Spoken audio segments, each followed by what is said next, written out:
객관적인 관찰이나 조건에 의하면 왕이 될 수 없었던 베들레헴의 목동 다윗을 취해서 왕으로 삼으신 하나님은 이제 그 다윗의 왕좌를 유지하고 통치자로서의 지내할 여러 가지 조건들을 부여하시는 하나님이심을 볼 수 있습니다. 다시 말하면 저가 왕이 되게 하셨을 뿐만 아니라 왕의 자리를 지켜 나가게 하기 위해서 필요한 것들을 끊임없이 공급해 주셨던 겁니다. 우리는 이 본문을 통해서 그와 같은 사실들을 발견할 수 있습니다. 그렇습니다. 우리의 하나님은 우리의 삶을 끝까지 책임져 주시는 그러한 하나님이십니다. 하나님께서 일단 나를 불러 하나님의 자녀로 삼으셨다면 이제 우리는 하나님의 자녀로서 살아가야 되고 하나님의 자녀로서 살아가기에 필요한 모든 것을 공급하시고 부여하시는 하나님이시라는 것입니다. 이와 같은 사실을 바울은 로마서 8장 29절 32절에서 이렇게 설명해 주고 있습니다. 미리 아셨고 미리 정하셨고 그리고 부르셨고 의롭다 하셨고 그리고 영화롭게 하셨느니라. 그뿐만이 아닙니다. 계속해서 주시는 말씀을 보면은 아들을 아끼지 아니하고 내어 주시니가 어찌 모든 것을 우리에게 은사로 주지 아니하시겠느냐 그랬어요. 그렇습니다. 하나님께서는 우리를 죄 가운데서 부르시고 구원해 주셨습니다. 그리고 구원해 주실 뿐만 아니라 우리에게 필요한 모든 것을 공급하시는 하나님이시라는 겁니다. 오늘 본문에 보면은 다윗을 세우신 하나님께서 끊임없이 다윗에게 베풀어 주시는 은혜를 설명해 주고 있습니다. 그렇다면 다윗을 부르셔서 왕이 되게 하신 하나님이 어떻게 다윗에게 은혜를 베풀어 주고 있느냐 찾아보면 먼저 어디서나 다윗과 함께 해 주셨다는 겁니다. 오늘 본문 9절에 보니까 말하기를 내가 가는 모든 곳에서 내가 너와 함께 있어 내 모든 원수를 내 앞에서 멸하였은즉 그랬어요. 한 나라의 통치자가 되려면 훌륭한 망료와 신하들이 필요합니다. 그리고 그림자처럼 따라다니며 수종드는 수행자들도 필요합니다. 그러나 그들은 24시간을 함께 할 수 없는 사람들입니다. 이스라엘 궁중의 법도를 보면은 왕후일지라도 왕궁의 같은 침소에서 왕과 함께 24시간을 보낼 수는 없게 되어져 있습니다. 왕후는 별궁에 거하면서 왕의 부름이 있을 때야 비로소 왕궁에 들어갈 수 있는 것이 왕후였습니다. 그러니까 한 몸인 부부라 할지라도 24시간 함께 할 수 없었던 겁니다. 그런데 하나님께서는 뭐라고 말씀하십니까? 하나님께서는 말씀하시기를 24시간 그리고 영원히 함께 하시겠다고 약속해 주고 있단 말이에요. 내가 어디를 가든지 내가 너와 함께 있으리라. 이 약속을 우리는 임마누엘의 축복이다 이렇게 말합니다. 사무엘하 8장 6절에 보니까 하나님은 다윗을 향해서 말하기를 다윗이 어디를 가든지 여호와께서 이기게 하셨다 그랬어요. 그리하여 다윗의 생애에서는 패배를 모르는 삶을 살았다는 것 아니겠습니까? 하나님께서 이처럼 내가 너와 함께 하겠다 이와 같이 약속해 주셨는데 이 약속은 결코 공수표가 아니라 이 약속은 실제였고 현실이었습니다. 일생 동안 다윗과 함께 하신 하나님, 그것을 체험했던 다윗이 훗날 이렇게 고백합니다. 시편 23편 4절에서 내가 사망의 음침한 골짜기로 다닐지라도 해를 두려워하지 않을 것은 주께서 나와 함께 하시느니라. 주님이 나와 함께 하신다는 겁니다. 다윗에게 이 믿음이 있었고 이 확신이 있었기에 가닥에 내가 비록 오늘의 현실이 사망의 음침한 골짜기에서 헤어나지 못하고 허우적거리고 있다 손치더라도 나는 결코 두려워하거나 나는 결코 겁내지 않는다는 겁니다. 왜?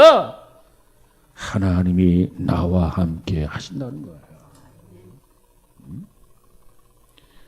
우리는 성경 여러 곳에서 우리 인간과 함께 하시는 하나님의 모습을 발견해 볼 수 있습니다.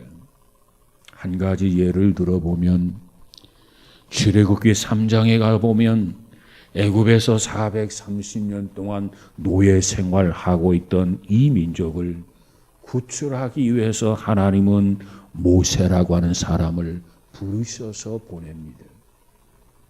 그저 미디안 광야에서 그저 말없이 묵묵하게 양을 치고 있는 모세를 부르신 사건이 있어요. 하나님께서 모세야 모세야 부르셨어요. 그리고 이 백성들을 가서 구출하라고 명령을 합니다. 이 명령 앞에 모세의 반응은 어떠했습니까? 하나님의 명령이라면, 하나님이 주신 사명이라면 예, 아멘 하고 순종해야 하는데 이 모세의 반응은 이런 지하에 거절했어요. 그렇다면 모세가 거절한 이유가 무엇입니까? 자신은 힘에 있어서나 신분에 있어서 바로와 대적할 위인이 되지 못한다는 겁니다. 그런데 출애굽기 3장 12절에 가서 보니까 모세의 이와 같은 변명에 대해서 하나님께서는 내가 정녕 너와 함께 있으리라. 내가 너와 함께 가겠다는 거예요. 이 말씀을 하시면서 하나님께서 모세를 애굽으로 보내게 됩니다. 모세는 조금 전까지만 해도 두려움이 있었어요. 조금 전까지만 해도 겁이 났어요. 그런데 하나님이 말씀하기를 정녕 내가 너와 함께 있으리라. 이 한마디를 듣고 모세는 힘을 얻고 모세는 믿음을 가지고 모세는 확신을 가지고 애굽을 향해서 떠날 수 있었던 겁니다. 그리고 4장 29절에 가보니까 애굽으로 돌아가는 모세는 하나님의 지팡이를 손에 잡았더라 그랬어요. 모세로서는 이미 도망쳐 나온 애굽입니다. 그 애굽으로 다시 돌아간다고 하는 것은 참으로 어려운 일이었고 그리고 경우에 따라서는 죽음을 각오해야 하는 그러한 일 아니었습니까? 그러나 하나님이 정녕 내가 너와 함께 하겠다. 내가 너와 같이 가겠다. 이와 같이 하나님이 약속하심으로 이 모세는 그 약속의 증거를 지팡이를 손에 잡고 이제 애굽으로 당당하게 조금도 두려움 없이 애굽을 향해서 들어갈 수 있었어요. 이사야 43장 5절에 보니 하나님은 이사야에게 이런 말씀을 주십니다. 내가 너와 함께 하리라. 학개서 1장 13절 2장 4절에 보니까 또 이렇게 말씀합니다. 내가 너희와 함께 하리라. 그리고 마태복음 28장 20절에 보니까 예수님은 제자들에게 뭐라고 말합니까? 볼지어다 내가 세상 끝날까지 너희와 항상 함께 있으리라. 이 말씀을 주셨어요. 내가 너와 함께 하리라. 내가 세상 끝날까지 항상 너희와 함께 하리라. 이것이 주께서 제자들에게 주신 말씀이란 말이에요. 여러분, 오늘 이 시간에도 주님은 우리와 함께, 하나님께서는 저와 여러분과 함께 계시는 것을 믿으시기를 바랍니다. 태풍이 불면 수면에 떠다니는 송사리 떼들은 몸둘 곳을 찾지 못하고 물결에 휩쓸려 고생을 하게 됩니다. 그런 반면에 바닷속 깊이 들어있는 물고기는 어떻습니까? 수면에서 무슨 일이 일어났든지 파도 소리와는 그저 아무런 상관도 없이 그저 편안하게 그저 안식을 누리는 것 아니겠습니까? 그렇습니다. 세상이 아무리 험난하다 할지라도, 태풍이 불어온다 할지라도 주님이 함께하는 사람, 주님과 함께하는 사람, 주님 안에 거하는 사람은 어떠한 바람이 불어와도 어떠한 파도가 친다 할지라도 평안과 안식에 거하는 것을 믿으시길 바랍니다. 그래서 예수님은 제자들에게 뭐라고 말합니까? 내가 너희에게 평안을 주노라. 이 평안은 세상의 것으로 얻는 평안과는 다르다. 질적으로 차원이 다르다는 겁니다. 사랑하는 여러분, 우리 모두가 하나님의 취하심을 입어서 하나님의 자녀가 되어져서 하나님의 백성이 되어져서 무엇보다도 하나님의 함께 하시는 이 은혜, 이 축복을 경험하며 살기를 주님의 이름으로 축원합니다. 그뿐만이 아닙니다. 오늘 본문 10절 하반절에 보니까 하나님이 함께하는 사람에게는 악한 유가 해하지 못한다는 거예요. 얼마나 귀한 은혜요 축복입니까? 그리고 11절에 가서 보니까는 모든 대적으로부터 벗어나서 평안케 하리라 그랬습니다. 이 말씀의 의미가 뭡니까? 우리와 함께 하시는 하나님의 그 능력이 얼마나 위대한가를 우리에게 보여주는 말씀이 아니겠습니까? 하나님은 지금도 살아서 역사하시는 하나님이십니다. 그런데 그 하나님은 그저 내 곁에 그저 막연하게 그저 어찌 보면 멍청하게 서 계시는 그런 하나님이 아니시라는 거예요. 그 하나님이 나와 함께 하시는 한 마귀도 가까이 하지 못합니다. 그 하나님이 나와 함께 하시는 한 그 마귀는 예수의 이름만 들어도, 하나님의 이름만 들어도 벌벌 떨게 되어 있습니다. 그러므로 나사렛 예수의 이름으로 불러가라 외칠 수 있는 거 아니겠습니까? 여러분, 하나님이 나와 함께 하신다면 그 무엇도 내 마음의 평안을 빼앗아갈 수 없어요. 원하기는 저와 여러분의 마음속에 정말 하나님이 함께하는 사람으로서 늘 평안함이 가득하기를 주님의 이름으로 축복합니다. 두 번째로, 하나님이 취하시게 되면 그 나라를 견고케 하신다는 겁니다. 오늘 본문 12절에 보니까 뭐라고 말합니까? 내 수한이 차서 내 조상들과 함께 누울 때에 내가 내 몸에서 내 씨를 내 뒤에 세워 그의 나라를 견고케 하리라. 이렇게 말씀하셨어요. 하나님 앞에 버림받았던 사울이라는 사람이 있어요. 하나님 앞에 버림을 받으니까 어떻게 됩니까? 왕통이 끊어져 버렸어요. 그런데 하나님 앞에 다시 귀하심을 입었던 다윗을 보세요. 그 아들 솔로몬이 대를 이어서 왕통을 계승했다는 겁니다. 그리고 하나님이 뭐라고 말합니까? 그 나라를 견고케 해주겠다. 이렇게 약속을 했어요. 여러분, 정말 우리의 가문이 흔들리지 아니하고 정말 우리나라가 흔들리지 아니하려면 무엇보다도 하나님이 함께해야 되는 것 믿으시기 바랍니다. 우리 개인의 경우도 마찬가지예요. 개인의 건강과 사업과 가정이 흔들리지 아니하려면 하나님이 함께 하셔야 됩니다. 함께 해주셔야 됩니다. 오늘 본문 11절 하반절에 보면 뭐라고 말합니까? 여호와가 너를 위하여 집을 지어줄 때 가능하다는 거예요. 하나님이 너를 위하여 집을 지어주실 때 가능하다는 겁니다. 그런데 그의 아들 솔로몬도 이 진리에 동의를 하고 있습니다. 시편 127편에 보니까 뭐라고 말합니까?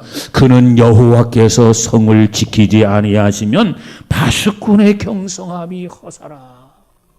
바수꾼이 깨어서 정신 똑바로 차리고 있어도 하나님이 함께하지 아니하면 허사라는 겁니다. 여호와께서 집을 세우지 아니하시면 집을 세우는 자의 수고가 헛되다는 겁니다. 무엇보다도 하나님이 함께해 주셔야 된다는 겁니다. 하나님이 함께해 주셔야 할 그 필요성을 강조하는 것 아니겠습니까? 시편 89편 20절 이하에 보니까 하나님은 이렇게 말합니다. 내가 내 종 다윗을 찾아서 나의 거룩한 기름을 부었도다. 내 손이 저와 함께하여 견고히 하고 내 팔이 그를 힘있게 하리로다. 그래서 자, 여기 보니까 내 손이 저와 함께하여 견고히 하고 견고히 한다. 여기서 말하는 견고히 한다고 하는 말은 어느 정도 견고한 것을 말할까? 잘 들어보시기 바랍니다. 폭풍이 휘몰아치고 있습니다. 태풍이 불어오고 있습니다. 지진이 일어나서 땅이 갈라지고 있습니다.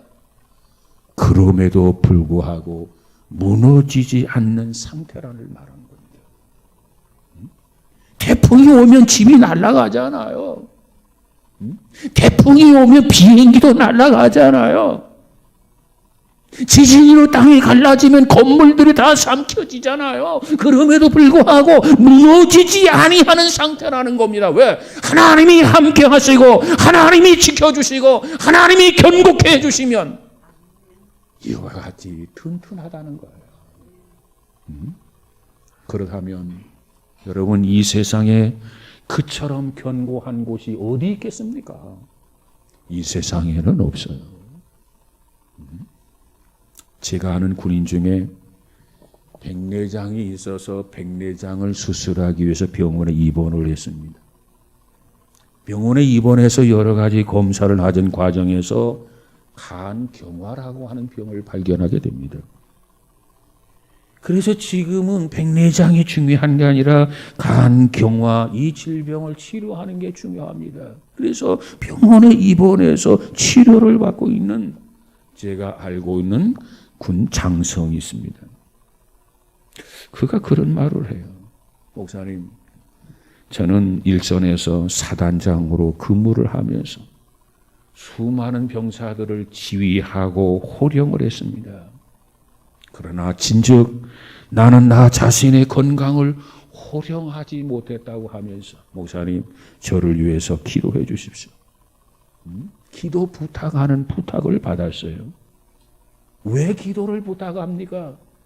하나님이 함께 하셔야만이, 하나님이 만져주셔야만이, 하나님이 치료해 주셔야만이 내가 고침받을 수 있다, 내가 강건할 수 있다, 내가 회복할 수 있다, 이러한 믿음, 이런 확신이 있었기 까닭에 그처럼 기도 요청한 거 아니겠습니까?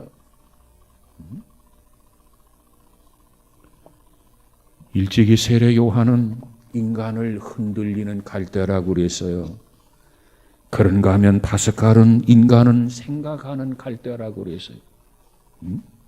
그런가 하면 베드로는 우리 인생을 행인이라 나그네라고 그랬어요. 그런가 하면 욥은 인간을 빈손으로 왔다가 빈손으로 돌아가는 존재라고 그랬어요. 그러나 사도 바울은 말하기를 누구든지 그리스도 안에 있으면 새로운 피조물이라고 그랬어요. 신학자 폴 딜리히는 말하기를 새로운 존재라고 말을 했어요. 그러면서도 바울은 말하기를 그리스도 안에 있으면 모든 것이 가능하다고 그랬어요. 그렇습니다. 나를 견고하게 해주시는 분, 흔들리지 아니하고 붙들어 주시는 분, 오직 하나님이신 것을 믿으시기를 바랍니다. 흔들릴 때마다, 요동할 때마다 하나님 붙들어 주세요. 하나님 바로 세워주세요. 그처럼 기도한다면 하나님은 손을 내밀어서 우리를 붙잡아 주시고 세워주시는 줄로 믿습니다. 우리 눈에는 보이지 않지만 이탈리아의 피사의 탑은 매년마다 조금씩 기울어져 간다고 합니다. 그런데도 그 탑이 와르르 함께 무너지지 않는 것은 바로 건축공학이 낳은 역학작용 때문이라는 겁니다. 그렇습니다. 세상은 바람 잘 날 일이 없습니다. 파도가 없는 날이 없습니다. 이처럼 힘들고 이처럼 어렵고 이처럼 고달픈 생이지만은 그러나 이 세상에서 우리가 넘어지지 아니하고 굳굳이 서갈 수 있는 것은 하나님이 나와 함께 하시고 나를 붙들어 주신다면 결코 넘어지지 않고 결코 실족하지 아니하고 결코 승리하는 우리 모두가 될 줄로 믿습니다. 세 번째로는 은총을 지속적으로 베풀어 주신다는 겁니다. 견고하게 해 주실 뿐만 아니라 은총을 지속적으로 베풀어 주신다. 오늘 본문 14절 15절에 보니까 다윗을 계승하여 그 아들 솔로몬을 왕으로 세우시고 그가 만일 죄를 범하면 채찍으로 징계하려니와 그러나 사울에게 은총을 빼앗은 것 같이 그에게서는 빼앗지 아니하리라. 이렇게 말씀하셨어요. 물론 사울 왕도 하나님 앞에 은총을 받은 사람이었습니다. 그러면 그 은혜를 입었고 그 은총을 받았다면 끝까지 그 은총을 잘 갈무리해야 되지 않습니까? 그런데 그러지를 못해서 그래서 하나님께서 사울에게 베풀었던 은총을 빼앗았다는 거예요. 그러나 또 하나님이 세우시고 하나님이 미쁘게 여기셨던 다윗에게는 한없는 은총을 내려주시고 또 뭐라고 약속합니까? 그 아들과 그 후손에게도 지속적으로 끊임없이 은총을 베풀어 주시겠다는 거예요. 우리는 여기에서 두 가지를 꼭 기억을 해야 됩니다. 그 중에 하나는 뭡니까? 죄를 범했을 때 하나님은 막대기와 채찍으로 징계를 하신다는 거예요. 여기서 말하는 막대기, 여기서 말하는 채찍은 시편 23편에 가서 보니까는 다윗을 안위하는데 다윗을 지켜주시고 다윗을 인도하는데 쓰임을 받았던 막대기와 채찍입니다. 그런데 그가 범죄했어요. 그가 하나님의 뜻을 거스렸어요. 그러면 그 막대기와 그 채찍이 징계의 도구로 변한다는 겁니다. 이걸 우리는 주목해야 돼요. 아무리 하나님이 사랑하는 사람이라 할지라도 사랑하기 때문에, 미워하기 때문에가 아니라 사랑하기 때문에 그가 잘못하면 이 막대기로, 이 채찍으로 때리시겠다는 거예요. 징계하겠다는 거예요. 그 다음에 또 하나, 그러면서도 은총은 빼앗지는 않겠다는 겁니다. 매로 때리되 채찍질을 하되 아주 망하게 하지는 않겠다 그 말이에요. 왜 그렇습니까? 미워서 하는 게 아니고 사랑의 매질이기 때문에, 사랑의 채찍질이기 때문에 그렇다는 겁니다. 그래서 하나님은 한편으로는 때리시고 한편으로는 은총을 거두지 않으시는 그런 하나님의 섭리, 하나님의 계획을 하나님은 말씀을 통해서 분명하게 확실하게 보여주고 있는 거예요. 우리 하나님의 사랑은 무조건 다 덮어주고 무조건 용서하고 무조건 묵인하는 그런 하나님이 아니십니다. 잘못하면 때리시는 하나님, 잘못하면 야단치시는 하나님, 그와 같은 정의의 하나님이십니다. 그렇다고 덮어놓고 두들겨 패고 치시는 난폭한 하나님은 아니십니다. 그저 긍휼히 여기면서 때리시면서 어루만져 주시는 하나님, 싸매고 고쳐주시는 하나님이시라는 겁니다. 우리의 삶 속에 이와 같은 하나님을 경험하며 살아가는 저와 여러분이 되시기를 주님의 이름으로 축복합니다. 어떤 심리학자는 인간의 감정과 정서는 긴장과 완화라고 하는 과정을 통해서 순화되고 성숙되어져 간다, 이런 말을 했어요. 우리가 줄곧 긴장 상태가 계속되기만 한다면 정서불안, 노이로제를 불러온다는 거죠. 그렇다고 해서 줄곧 긴장이 풀린 상태로만 지속된다고 한다면 그 사람은 재구실을 하지 못하게 된다, 이렇게 이야기했습니다. 다시 말하면 적당한 긴장이 필요하다는 거예요. 우리 신앙생활에도 마찬가지입니다. 우리가 잘못하면 하나님께서는 호되게 꾸짖기도 하시고 우리에게 경고도 하시고, 그리고도 말을 듣지 아니하면 하나님은 매를 드시는 하나님이시라는 겁니다. 이처럼 매를 들여서 때리신 후에도 하나님은 우리를 내몰라라 하지 아니하고 위로해 주시고 소망을 주시고 싸매어 주시는 하나님인 것을 경험하는 우리 모두가 되어지기를 주님의 이름으로 축복합니다. 그러기 때문에 매를 맞아도 행복한 거예요. 그러기 때문에 매를 맞아도 감사하는 거예요. 그러기 때문에 매를 맞아도 하나님을 찬양하고 하나님 앞에 기뻐하는 거 아니겠습니까? 히브리서 기자는 이 점을 이렇게 설명합니다. 히브리서 12장 8절에 보니까 하나님께서는 모두를 대할 때마다 마치 아들을 대하듯 대하신다는 거예요. 그러면서 이렇게 말합니다. 모든 사람이 징계를 받지만 만약에 너희에게 징계가 없으면 너희는 사생하여 아들이 아니니라. 징계 없는 것, 채찍질이 없는 것, 그거 좋은 일이 아니는 거예요. 좋아할 일이 아니에요. 정말 내가 하나님 앞에 취하심을 받은 자라면, 정말 내가 하나님의 아들이요 하나님의 딸이라면, 내가 뭔가 잘못하고 뭔가 실수하고 뭔가 죄를 지었다면 반드시 하나님의 징계가 있어야 된다는 겁니다. 없는 것이 행복이 아니라 있는 것이 행복이라는 거예요. 왜? 하나님이 사랑하기 때문에 채찍질 하시느니라. 그렇습니다. 우리는 모두가 다 하나님이 취하신 사람들입니다. 하나님의 아들이에요. 하나님의 딸이에요. 하나님의 백성이에요. 이 점에 대해서 다윗은 이 사실을 이렇게 말합니다. 주께서 나를 모태에서부터 조성하셨고 취하였다.